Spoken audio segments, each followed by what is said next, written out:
ini, saya mau share sedikit kebenaran firman Allah bagi teman-teman yang boleh menonton video ini.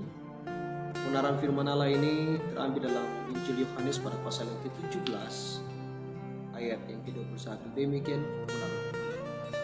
Supaya mereka menjadi satu sama seperti Engkau, ya Bapa, di dalam Aku dan Aku di dalam Engkau, agar mereka juga di dalam kita, supaya dunia percaya bahwa Engkau yang telah mengutus Aku.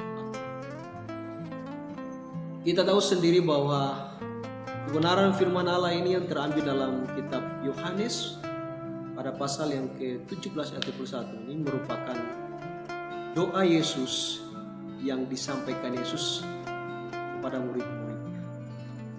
Artinya Yesus memandang penting sebuah kesatuan, sehingga dia sendiri berdoa kepada Allah, pada Bapa, supaya terbentuk sebuah hubungan kesatuan itu. Saya minimalkan peranan gereja sesuai dengan yang seharusnya. Artinya gereja Tuhan itu harus menjalankan tugas fungsinya dengan sebenar-benarnya. Seperti apa yang Tuhan mau peranan gereja itu. Kita kenal dengan istilah peranan gereja itu dengan istilah tripanggilan gereja.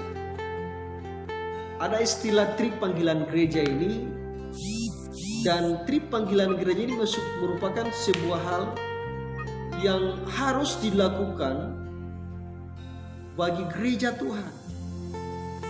Jadi panggilan gereja kita kenal itu adalah koinonia, marturia, dan diakonia. Sekutu, bersaksi, dan melayani. Gereja Tuhan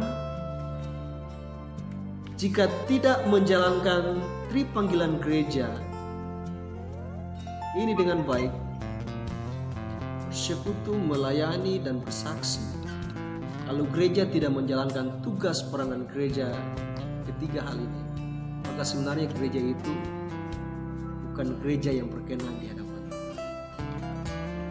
Artinya gereja itu tidak mengerti maksud peranan gereja. Jadi rekan-rekanku yang diberkati Tuhan, gereja ini harus membentuk hubungan yang dimaksud oleh Tuhan. Tripanggilan gereja ini merupakan gaya hidup gereja Tuhan yang mau tidak mau harus dilakukan. Harus bersekutu, bersaksi, dan melayani. Mari kita saling menyemangati. Saya mau kita saling diingatkan untuk melakukan tripanggilan gereja ini. Ayo semua gereja, mari kita bersatu. Yang ketiga adalah maksud doa Yesus dalam Yohanes pasal 17 ayat 21 ini mengamanatkan. Yang ketiga adalah gereja Tuhan harus bersatu dalam menjalankan tugas peranan gereja. Yang tadi tripanggilan gereja. Artinya kesatuan itu dibutuhkan untuk kita boleh melakukan tugas panggilan gereja. Kalau tidak ada kesatuan, maka tidak mungkin tripanggilan gereja dapat dilakukan dengan baik. Ini sebuah hal. Kalau kita mengatakan kita mengasihi Tuhan tapi masih ada perpecahan di dalamnya, tidak ada kesatuan dalam hati kita, dalam kehidupan kita, dalam bergereja, berorganisasi, maka kita tidak mungkin mengasihi Tuhan dengan benar. Karena ini doa Yesus.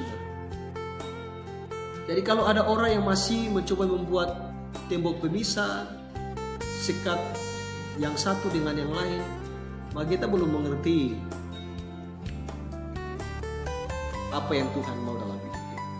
Kalau Tuhan berikan kesatuan, Yesus berdoa supaya semua menjadi satu. Artinya kesatuan ini dipandang dalam pandangan Yesus adalah sebuah hal yang harus dilakukan. Begitu penting kesatuan.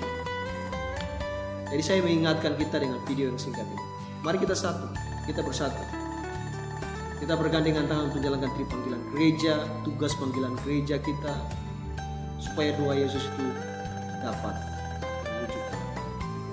Dan yang keempat adalah kita harus memiliki kesatuan di dalam iman. Kesatuan di dalam iman yaitu beriman kepada Tuhan Yesus yang Juru Selamat, yang menyerahkan kehidupannya kepada saya dan saudara. Kita harus lakukan itu. Dan kemudian kita harus sepaham dalam iman, ya. Sepaham, kita harus satu paham tentang Kristus. Jangan ada perbedaan dalam kita memaknai kehidupan Kristus atau siapa itu Yesus. Harus dilakukan sesuai dengan iman kepercayaan kita. Bahwa kita meyakini Yesus sebagai Tuhan Juru Selamat kita. Dia pemersatu kita, Dia penyemangat kita, Dia penebus kita, Dia penyelamat kita. Nah, ini yang penting saudara, bukan yang lain. Jadi supaya terjawab doa Yesus di dalam Yohanes tadi, maka ini yang perlu kita lakukan dalam kehidupan kita. Kiranya kebenaran firman Allah dapat menjadi berkat bagi kita. Shalom.